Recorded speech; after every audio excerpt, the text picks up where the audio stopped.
Welcome to today's Explainer. We are jumping right into something absolutely fascinating today.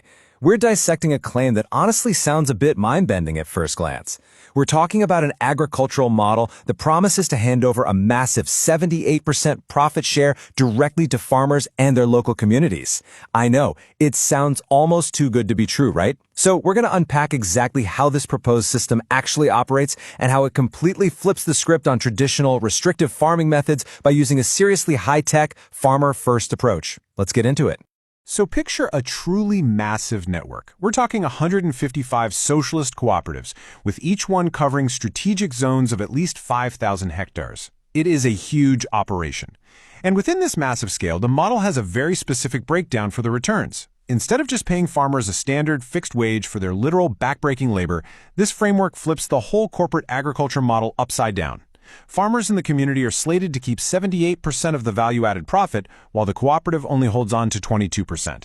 It's all about redirecting that generated wealth right back to the grassroots level. But this brings us to the central mystery of our explainer today.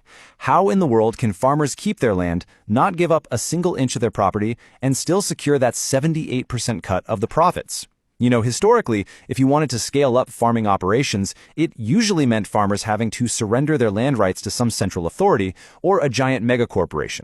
But this model, it claims to pull off this massive wealth distribution with absolutely zero land confiscation. No way, right? Well, let's see how they justify it. To really grasp how they pull this off, we have to look at the philosophical foundation they're citing, which is the 2013 Constitution of Vietnam, specifically Article 2. This article boldly declares that the state is of the people, by the people, for the people. The proposal takes this and ties it directly to the guiding principle of taking the people as the roots. This isn't just nice-sounding theory. It's the actual legal and structural reasoning for why this cooperative framework strictly avoids confiscating anyone's land. The core argument here is that the means of production absolutely must remain in the hands of the people who are actually out there working the earth. And that philosophy leads to a totally different way of operating. Think about traditional large-scale farming for a second. It usually relies on buying up and consolidating land to hit those big economies of scale. And honestly, it often treats the farmer as just another laborer. But the Socialist Cooperative Model, or HTX-XHCN, proposes a real partnership. The land titles, they remain completely untouched. The cooperative's only job is to step in and provide the cutting-edge production tools that farmers need to supercharge their output. Okay, let's dive into an analogy that makes this super clear. Think about the ride-sharing app Grab. Grab doesn't own the cars, right? The drivers do. Grab just provides the tech platform that connects the driver to the rider. Well, this cooperative is basically proposing the Grab model, but for agriculture. Through totally voluntary agreements, the cooperative brings the high-tech tools and the platform ecosystem to the table, without ever demanding the title to the farmer's land. It's brilliant in its simplicity. Now, the tools they actually provide are categorized under a traditional philosophy called Tam Tai, which beautifully translates to heaven, earth, and human. This is a three-pronged approach designed to seamlessly transfer high-tech agricultural tools directly into farmers' hands. By organizing modern tech around these three fundamental elements, the cooperative is able to upgrade every single level of the farming process, from high-level digital finance all the way down to the actual dirt on the ground. So let's unpack the Tien, or heaven, step. This is where things get really modern, with real-world assets, or RWA tokens. The cooperative actually sets up digital wallets for the farmers. This allows them to take their physical, grown agricultural products, tokenize them, and trade them as digital assets on totally transparent, legal platforms, like the crypto exchanges being set up in Da Nang. The whole point here is to upgrade the farmer from just selling at a local physical market to becoming a real player in the global digital economy. Moving right along to the second pillar, D, or Earth. This is where the tech gets incredibly tangible. The cooperative brings in what they call smokeless ATM stoves. These aren't just for cooking. They're specifically designed to produce something called black diamond biochar. According to the model, this biochar is a total game changer.